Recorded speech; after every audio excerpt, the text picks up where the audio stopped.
চলুন আজ এমন একটা বিষয় নিয়ে কথা বলি যেখানে প্রাচীন জ্ঞান আর আধুনিক বিজ্ঞান মিলেমিশে একাকার হয়ে গেছে। আমরা দেখব পৃথিবীর বায়ুমণ্ডলের রহস্যগুলো আসলে কতটা অবিশ্বাস্য। তো আজকে আমরা কি বিষয় নিয়ে কথা বলবো চলুন এক ঝলকে দেখে নেওয়া যাক। আমরা শুরু করব একটা বেশ পুরনো ধারণা দিয়ে, তারপর ডুব দেব বিজ্ঞানের গভীরে, আর সবশেষে পৌঁছাব এমন এক জায়গায় যা আমাদের অনেক কিছু নতুন করে ভাবতে শেখাবে। আমাদের এই আলোচনার শুরুটা হচ্ছে কোরআনের একটা আয়াতকে ঘিরে, যেখানে আকাশকে এমনভাবে বর্ণনা করা হয়েছে যে আমাদের থমকে গিয়ে ভাবতে বাধ্য করে।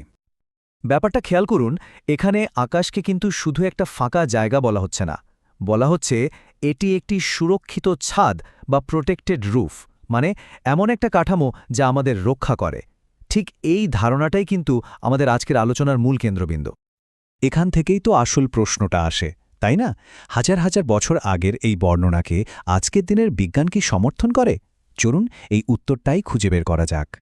এই প্রশ্নের উত্তর খুঁজতে গেলে আমাদের সবার আগে চোখ রাখতে হবে পৃথিবীর বায়ুমণ্ডলের দিকে, সেই জটিল আর অনেকগুলো স্তর নিয়ে তৈরি একটা সিস্টেম যা আমাদের চারপাশ থেকে ঘিরে রেখেছে।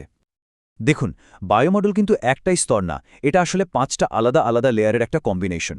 ট্রপোস্ফিয়ার, যেখানে মেঘবৃষ্টি হয়; স্ট্র্যাটোস্ফিয়ার, যেখানে ওজোন স্তরটা আছে; মেসোস্ফিয়ার, যা আমাদের উল্কাপিণ্ড থেকে বাঁচায়; আর তারপর থার্মোস্ফিয়ার ও এক্সোস্ফিয়ার। প্রত্যেকটা স্তরই আমাদের জন্য একটা অদৃশ্য ঢালের মতো কাজ করে। হ্যাঁ, সংখ্যাটা অবিশ্বাস্য শোনালেও এটাই সত্যি। প্রতিদিন প্রায় 40 টন, মানে প্রায় 40,000 কেজি ওজনের মহাজাগতিক ধুলো আর ছোট বড় পাথর পৃথিবীর দিকে ছুটে আসে। তাহলে প্রশ্ন হলো, কি সেই জিনিস যা এই বিশাল পরিমাণ আবর্জনাকে আমাদের মাথায় পড়তে দেয় না? কোন অদৃশ্য শক্তি এই আক্রমণটা প্রতিদিন প্রতিহত করছে? উত্তরটা লুকিয়ে আছে মেসোস্ফিয়ারে।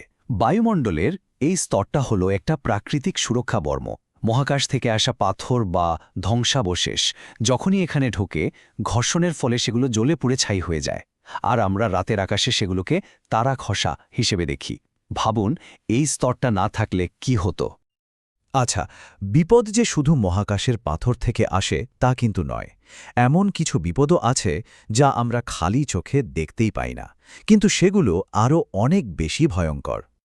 এই চার্টটা দেখুন কি দারুণভাবে আমাদের সুরক্ষা ব্যবস্থাটা কাজ করে। স্ট্র্যাটোস্ফিয়ারে যে ওজোন স্তরটা আছে সেটা সবচেয়ে খতরনাক ইউভিসি রশ্মির 100 ভাগে আটকে দেয়, আর যে ইউভিবি রশ্মির কারণে স্কিন ক্যান্সার হতে পারে তারও প্রায় 98% আটকে দেয়। এটা লিটারালি আমাদের জীবন বাঁচাচ্ছে। কিন্তু এই সুরক্ষা ব্যবস্থাটা কিন্তু শুধু বায়ুমণ্ডলেই শেষ হয়ে যায়নি। এর বাইরেও পৃথিবীকে ঘিরে আছে আরও একটা শক্তিশালী আর অদৃশ্য ঢাল। 1958 সালে বিজ্ঞানী জেমস ভ্যান অ্যালেন এই অদৃশ্য ঢালটা আবিষ্কার করেন। এগুলোকে বলা হয় ভ্যান অ্যালেন বেল্ট। সহজ কথায় এটা হলো পৃথিবীর ম্যাগনেটিক ফিল্ডের কারণে তৈরি হওয়া দুটো শক্তিশালী রেডিয়েশন বেল্ট, যা আমাদের সৌরঝড় বা কসমিক রের মতো মারাত্মক বিপদ থেকে রক্ষা করে। এই বেল্টগুলোর কাজ যে কতটা গুরুত্বপূর্ণ তা শুনলে অবাক হতে হয়। সূর্য থেকে আসা 99%-এরও বেশি বিপজ্জনক কণাকে এরা হয় আটকে দেয়, না হলে মহাকাশে ফেরত পাঠিয়ে দেয়। এই সুরক্ষাটা না থাকলে সূর্যের মারাত্মক সৌরবায়ু হয়তো আমাদের বায়ুমণ্ডলকেই উড়িয়ে নিয়ে যেত, ঠিক যেমনটা মঙ্গল গ্রহের সাথে হয়েছে বলে বিজ্ঞানীরা মনে করেন। শুধু একবার সংখ্যাটা কল্পনা করার চেষ্টা করুন, 1 বিলিয়ন।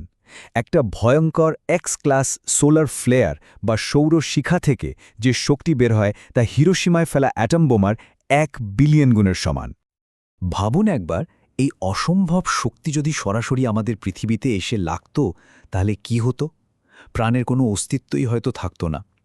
কিন্তু আমাদের ম্যাগনেটোস্ফিয়ার, মানে সেই ভ্যান অ্যালেন বেল্ট আর বায়ুমণ্ডল একসাথে মিলে এই শক্তিটাকে হয় শোষণ করে, না হয় অন্যদিকে পাঠিয়ে দেয়। এটা সত্যি অসাধারণ একটা প্রতিরক্ষা ব্যবস্থা। তো এতক্ষণ আমরা যে বিজ্ঞানের কথা বললাম, চলুন এবার সেটাকে আবার সেই পুরনো বর্ণনার সাথে মিলিয়ে দেখি, সেই সুরক্ষিত ছাদের ধারণার সাথে। আমাদের যে সোর্স মেটেরিয়াল, সেখানে খুব সুন্দর একটা তুলনা করা হয়েছে। এই টেবিলটা দেখলেই ব্যাপারটা পরিষ্কার হয়ে যাবে। একদিকে মহাজাগতিক হুমকি, যেমন ইউভি রশ্মি, উল্কাপিণ্ড বা সৌরঝড়, আর অন্যদিকে আমাদের বৈজ্ঞানিক ঢালগুলো। ঠিক যেভাবে একটা বাড়ির ছাদ আমাদের রোদ, বৃষ্টি, ঝড় থেকে বাঁচায়, ঠিক সেভাবেই এই স্তরগুলো পৃথিবীকে বাইরের বিপদ থেকে রক্ষা করছে। এই সবগুলো সুরক্ষা ব্যবস্থা একসাথে মিলে কি করে? এটা শুধু আমাদের বিপদ থেকে বাঁচায় না, বরং পৃথিবীতে জীবনের জন্য একটা নিখুঁত পরিবেশও তৈরি করে। সবচেয়ে বড় উদাহরণ হল আমাদের পৃথিবীর তাপমাত্রা। যদি বায়ুমণ্ডল না থাকত তাহলে পৃথিবীর গড় তাপমাত্রা হতো -18°C, মানে বরফ শীতল। কিন্তু আমাদের বায়ুমণ্ডল একটা কম্বলের মতো কাজ করে, তাপ ধরে রেখে তাপমাত্রাটাকে আরামদায়ক 15 ডিগ্রিতে নিয়ে আসে। এই 33 ডিগ্রির পার্থক্যটাই পৃথিবীতে জীবনকে সম্ভব করেছে। এই পুরো আলোচনা শেষে একটা প্রশ্ন কিন্তু থেকেই যায়। এই যে এত জটিল, এত নিখুঁত একটা সুরক্ষা ব্যবস্থা, যা এই বিশাল মহাবিশ্বের তমাম প্রতিকূলতার মধ্যে আমাদের পৃথিবীকে একটা নিরাপদ আশ্রয় দিয়েছে, এটা কি শুধুই একটা কাকতালীয় ঘটনা, নাকি এর পেছনে আরও গভীর কোনো অর্থ লুকিয়ে আছে? এই ভাবনাটা আপনাদের জন্যই রইল।